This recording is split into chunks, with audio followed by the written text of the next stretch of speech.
water. He gets everywhere with that, doesn't he, Adrian? He's been to nearly all rallies in this area. I did an article on that for Glory when he started, and awful lot of work on that. He's done himself, and this is just something you don't want to repeat yourself, but the amount of work that you need to do, well, it's all right going out with a big wallet and buying one of these, but even if it's already been stored, they need looking after.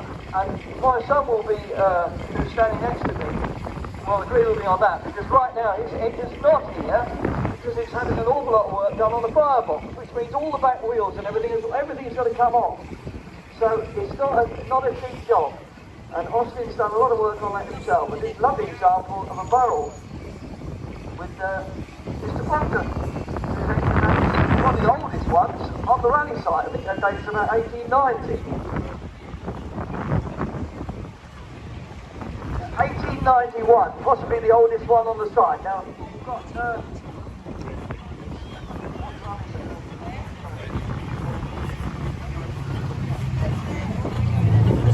Of course, barrels were made at Thetford, as the plaque says on the site. Charles Barrel, the famous. There's always a bit of rivalry between the people that own the barrels and people that own fowlers. Isn't that right, son? It is. The fowler owners, they goes back and get covered in oil. And notice this one, the flywheel's going forward, so the motion goes forward, so you stay a lot cleaner. It's much more civilised. That's very true. We shall see an example of that when our friend Peter Haley brings Vera in, because he always starts off with a white shirt, but he lasts about 5 minutes. Looking at this barrel that's going round, it looks to me like it's an agricultural engine. So this was a machine that was primarily built for the farming industry. All you see then is on display for this weekend. There's different jobs. They're not just a traction engine. They're all specialised in their own little things. So we've got the agricultural engine going around at the moment, and with it is a steamroller, which is primarily used for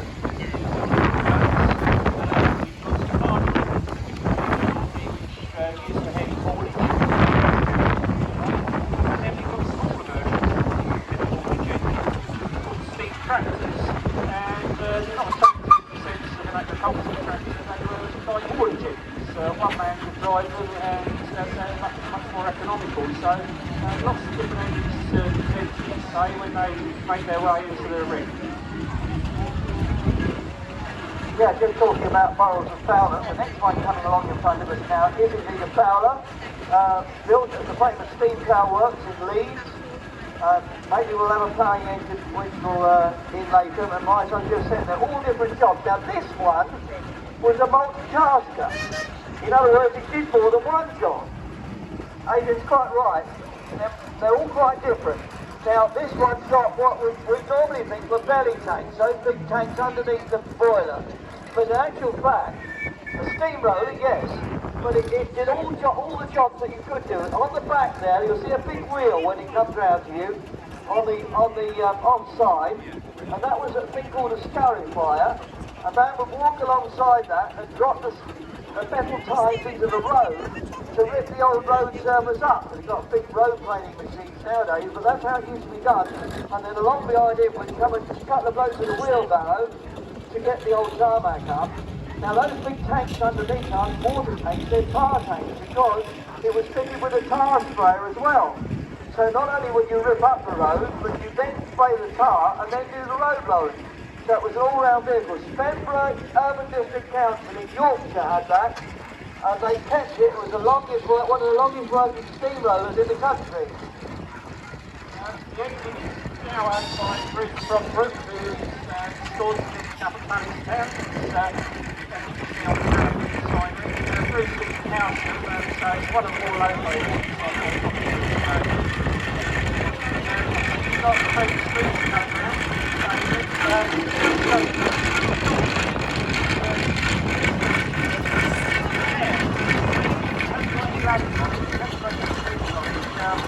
Just done a lot of boiler work on this engine, and so still already on the boiler, so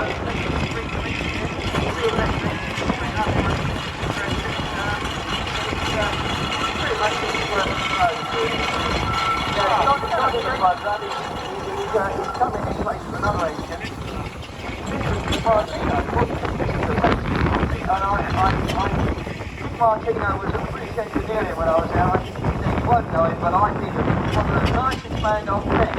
It was the first engine I've ever steered, and I did that in Brighton, nearly towards the park range, I think. But at least you allowed me to do it. That was so many years ago, I don't know. Pretty low on the wheels. French Street was one of his leisure tickets that was also he does boiler making for he does it for his job. So whenever a bother and needs some repairs done, Fred is one of the people that we go to. Well, I certainly want Adrian, my son, to talk about this one, because I said that was the first engine I've ever steered. This was the first engine Adrian was on. Adrian used to come to the rallies here, and this is Kathleen. Certainly, Neil Harrington's Melanie described this engine the first engine that I ever got involved with. About 40 years ago, Dan used to jump in the coal bunker of this engine and I've been wrapping around. It's now in the ownership of Ian, who's just now quite over down. He's done a lovely restoration of this engine. Quite tired. On this engine, never did any restoration work on it, but he sold it to me and he took up the reins and did a full restoration on it.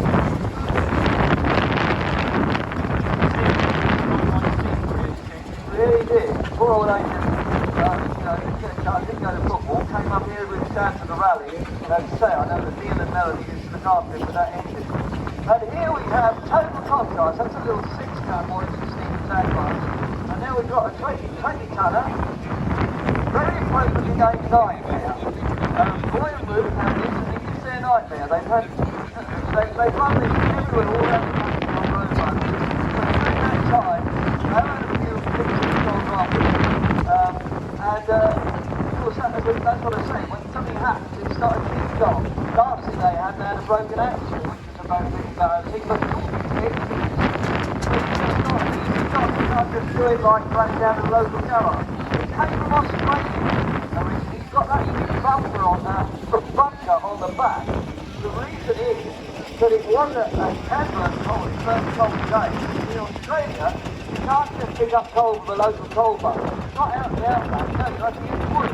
And so the extra bunker was to hold the timber on the long road runs within the outback.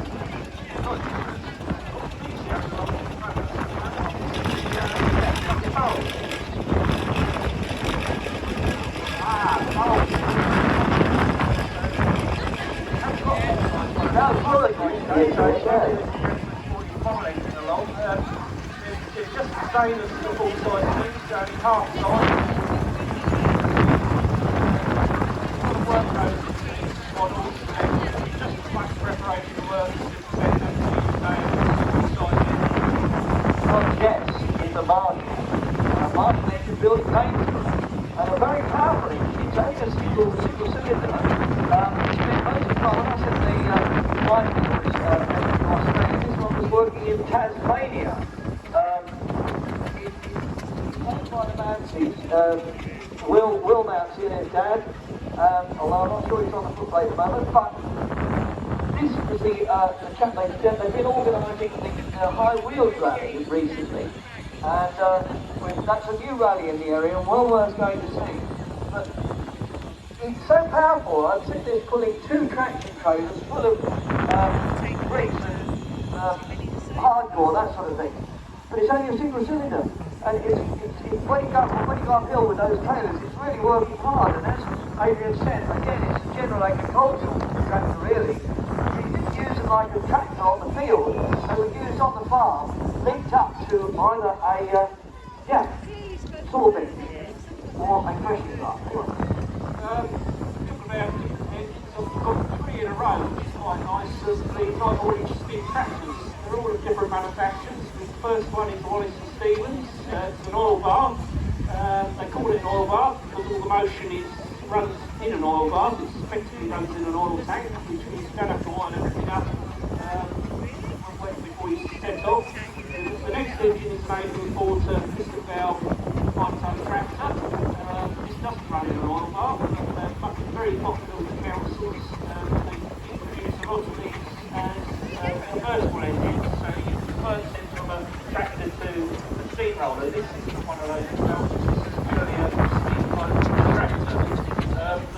following on from that is a little giant.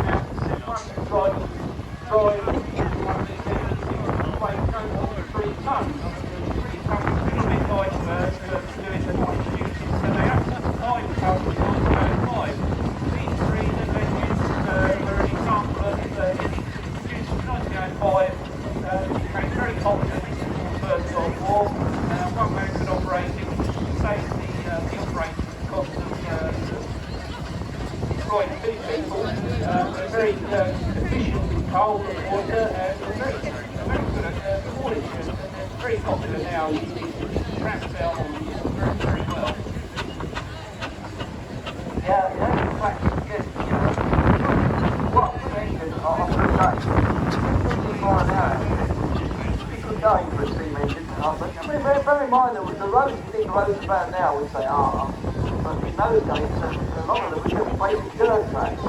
Going around, I nearly lost the Borough Ride, which is an alien employee built in 1923. I've got these dates because I can never remember the dates, and they've changed hands recently. This one was bought by Ben Watson of Burgess Hill. It served most of its time, actually, as the name says, on ride in the Isle of Wight. It was sold in the early 60s and came to the mainland in 2012. But this one is a big... Stop now is Vera, and this is a heavy-duty engine. It works right up to 1967. It's owned by John Harkness. And John's training in the Belfast just it's a lot of work for the dockyards. There's a lot of stuff around. Cars, components, shipbuilding, the engine gates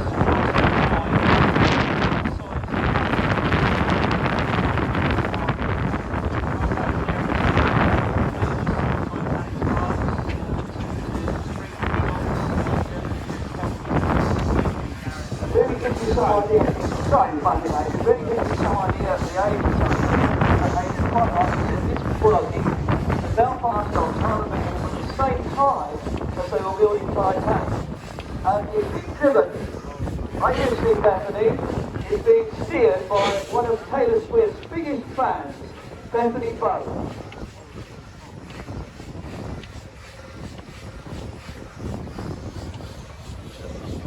So what have we got in front of us? Oh! Okay, I'm just thinking trucks.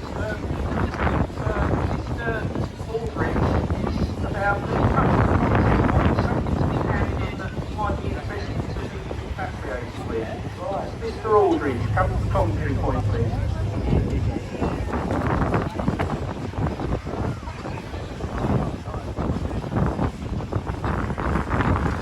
Haitian is one of the Wallace and Stevens engines, built by Wallace and Stevens of Basingstoke, and it's owned by the Cortesque Trust. Worked a lot this time in the settlement. Again, an general agricultural engine. Picked up in the threshing ground. The modern day combine harvester. Well, you need the whole team during harvest time, and one of these engines, the whole family joining in doing the harvest. But it was picked up in the ground.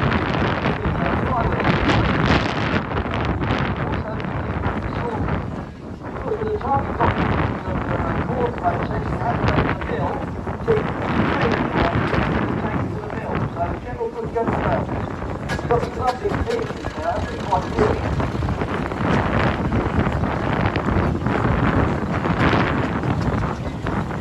Basically, as Adrian said, these are working steam engines, running on board big ones.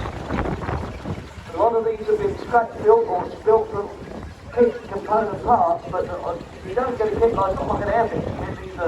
These all castings have been machined. And they come in several sizes, 3 inches obviously a quarter full size, 4 inches a third full size, 6 inches a half full size. So I think all 3 or 4 inch engines. Royalty, I don't know this one. Yeah, we've got royalty with us, a regular on this running field for the past 40 years. I remember trying to emergency running this engine, and I was pretty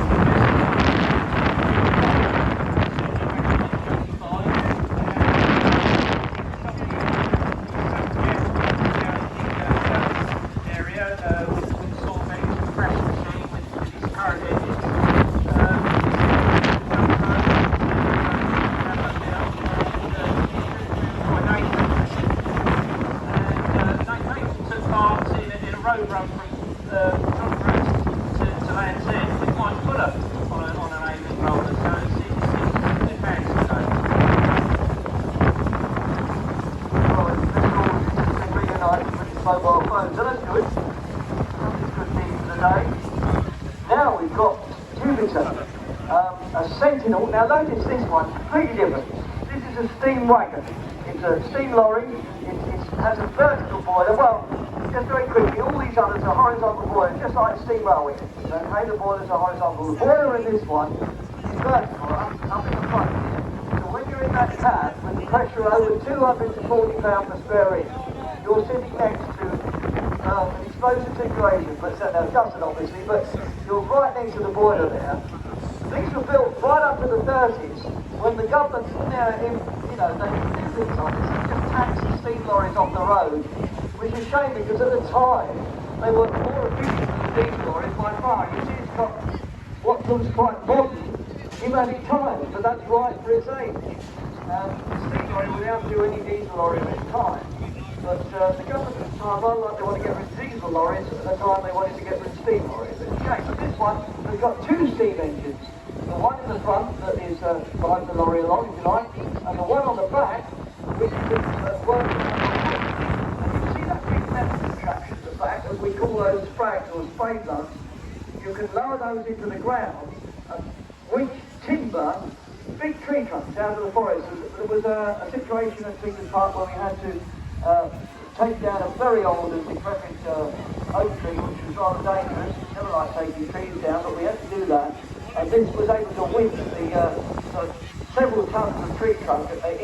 We did it in the winter, it was snowing at the time. Very powerful winch. And that's several. We may be doing a demonstration of that. Or as Mr. Dibner would say, a D-ball stretch.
got to pull in, Adrian.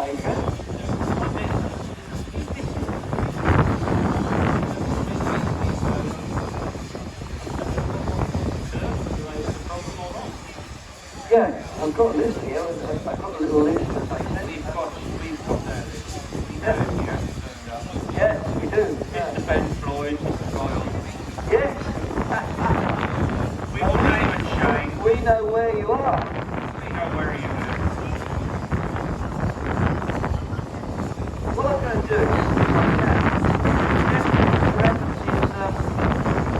a Sheldon's engine, half-size Sheldon's engine. Now, I don't have to describe it actually, I'll just check.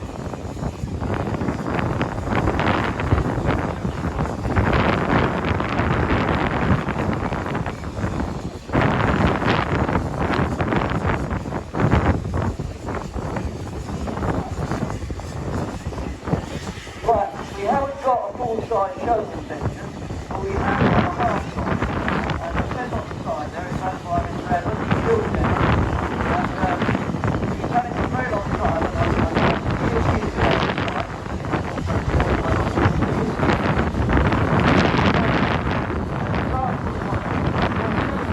ago, what it looks like. Okay, this is a phone based on the phone and wasn't too many details, but see how this differs from all the other engines on the site. Adrian again, relate back to Adrian, they all had different jobs. You know, there was a steam loader, there was a traction engine, a light traction, a heavy haulage engine, farmers, agricultural ones, different jobs. The turning engine was used on fairgrounds. And being used on fairgrounds, they wanted to really show it off. Because it's massive investment in these engines. If you were a proprietor of a fairground, if you bought one of these, you put everything into it. And so they very often have these glass curlicues holding the canopy up. The canopy, as you'll know, this is a full-length canopy. And the reason for that is it's not just to protect the driver and the motion. Motion is what you call in the car your engine, which is there. That's your cylinders and pistons right in front of you there. So it was to protect this one, which is the generator and the cycle, as they would call, which is the second one. They, well, dynamo, I should say, not generator. Now, when you, in the days that these were about, you lived in this area, there were very few houses there that had electricity. Either gas lighting or paraffin or oil lamps. So you wouldn't have seen anything electric. But these were used to generate the power for what were then called the seed rides, big rides on the fairground that took a lot of power. Nowadays, obviously, down in the fairground, we've got diesel generators. But these actually had this dynamo in front, and it was linked up to the belt, and would generate electricity, and the inside was extra power, wasn't it? Right, these engines really perform three jobs. The first job is haulage. They would haul rides around in the trailers. They're all based around heavy haulage traction engines, much like Nightmare. But as Dan said, they've got the dynamo on the front which generates the electricity. The fares would turn up to Village Green. There's no electricity there, made out electricity. So the first couple of electricity, no one's seen electricity. This is amazing, this is a wonder, this is a showpiece. This is what the showman did, hence the name of showman. Everything was flashy, everything was, really they still do it now. And some of these engines were fitted with cranes on the back. You could use speed winch and running around a pole off the back, and the engine would then be used to help build up the rides. Once the rides are then built up, the engine would be positioned, and the flywheel would have a belt stuck around the dynamo on the front, and the engine would be set going, and it would generate the electricity to run the rides and run the light bulbs. And then the other part of all of this was the fact that a lot of showmen had fair organs. And the only music that used to get around in those days really was church organs. There's a lot of the only music that people heard. So these fair organs would bring popular music of the day to the villages and would blasting it out on the fair organ. And it's all about sort of shouting and dazzling, the damning show and advertising to the public, and obviously enticing them to spend some money. Thank you, Will, for bringing that to the forefront for us. This engine actually is registered to be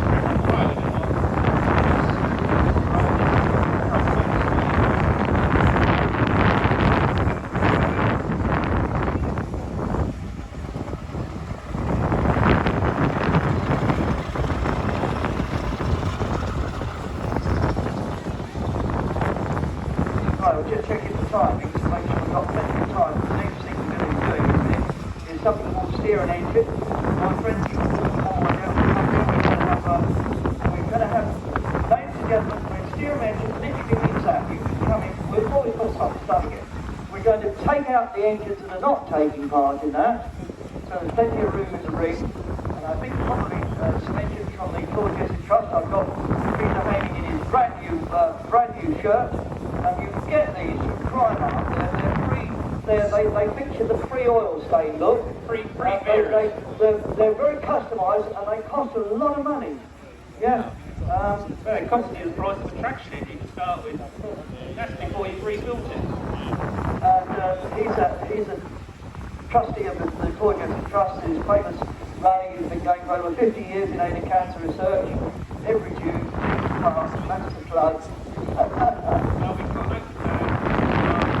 last weekend in September, where they basically get all the toys out the toy box, and you're all invited to come up and join in, have a ride on the steam railway, and see the engines, and have a nice relaxed do. We've got the Saturday, last Saturday of September. On Sunday, we've got the Sussex Steam Engine Club road run to Malden as well. So coming Saturday, we've got Sussex Steam Engine road run to Malden, where a lot of these engines will be taking part in country trouble. And if you're driving anywhere, don't take a road trip. Stacked out with not only traction engines but motorbikes and cars and everyone else. The whole village is turned into a rally site effectively. Yeah, so as I say, we're going to have a steer steamer, and my friends are going to collect the money. Go. And then we'll register charity, which it is. We just need somebody to do that. Oh, lovely, thank you. Got people already. 7 inches. Oh, fantastic, well done. Well, basically, to say thank you to everybody who's come to this. The steam engines are down near the fairground. Very convenient to make the beer tent.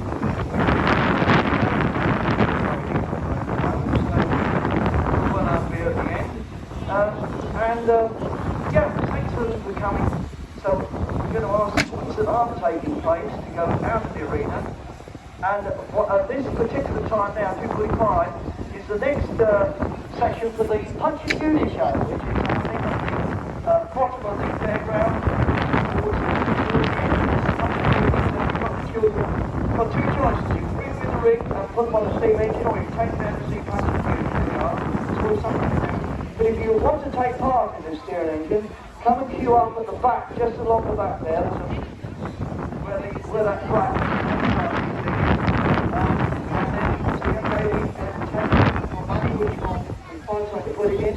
doesn't have to be very much, and the count will do whatever you can afford for charity. And this charity is the Georgia Trust, which has the community going to the park. So, leave the arena or have a whistle up, and then the ones that aren't taking part in the other ones will stay in the ring.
money is going to cancer research, which is more important. Yeah, I only said that the Dorchester Trust just to say we have got a licence as a registered charity to collect money.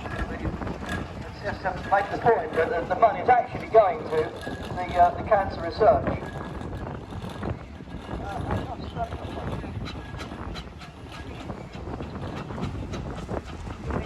Need more than that, I think.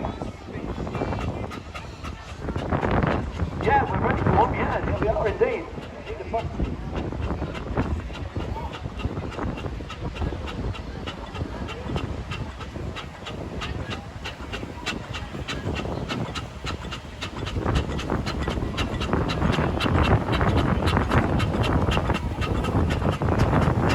Right, now look, you see who's standing there? The lady with the traction engine there, that's Ruth. Now she actually owns this engine. She won't mind me saying she's not the tallest of women, but she's got the biggest engine on the field here. Now she can do it, so can you. And in fact,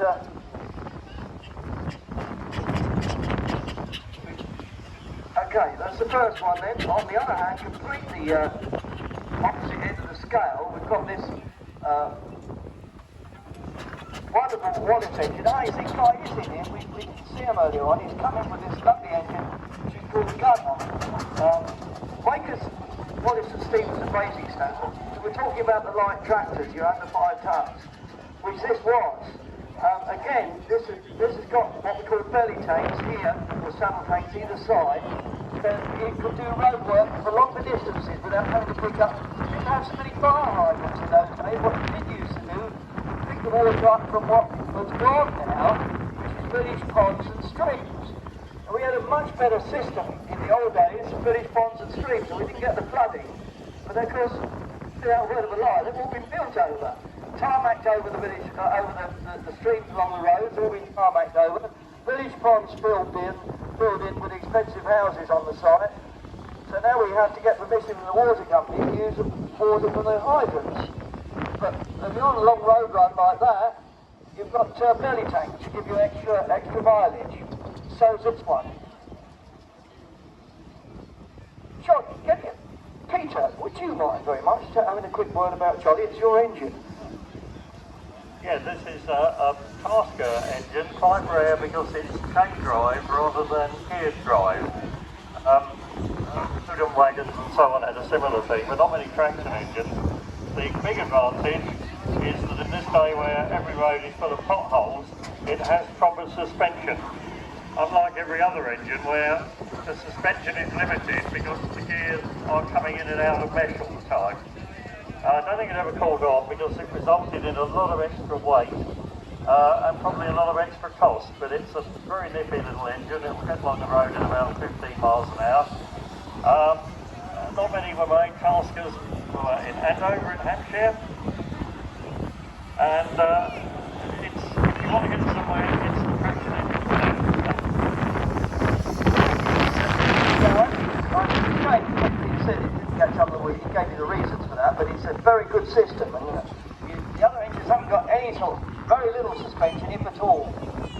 So you just the roads of today. Well, say no more.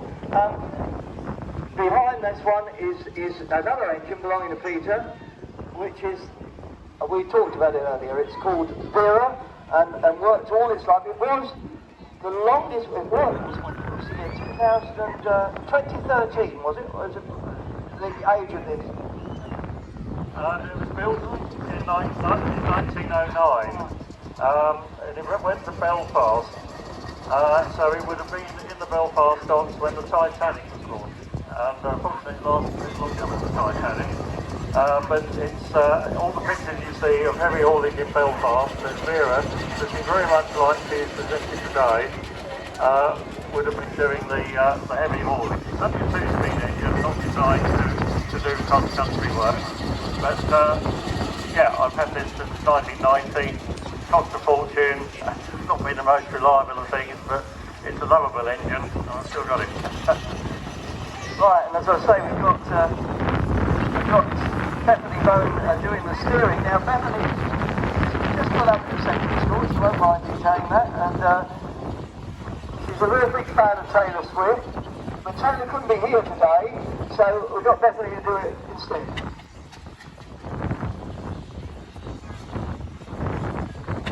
And Bethany's back your legs across.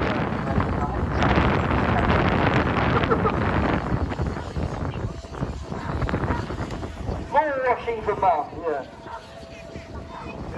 Good job that, yeah, Mum's just said, good job the shorts are black. And good job they're not genuine Taylor Swift merchandise, because they couldn't afford them. Right, so the young lady starting on that one now, and Josh is driving in, and there's a young lady and a gentleman steering that. Now, you see, it's not like a car at all, because you look at the method of steering. You've got that big wheel up there, and the steering rod comes down there, and we refer to it generally as chain and bobbin steering.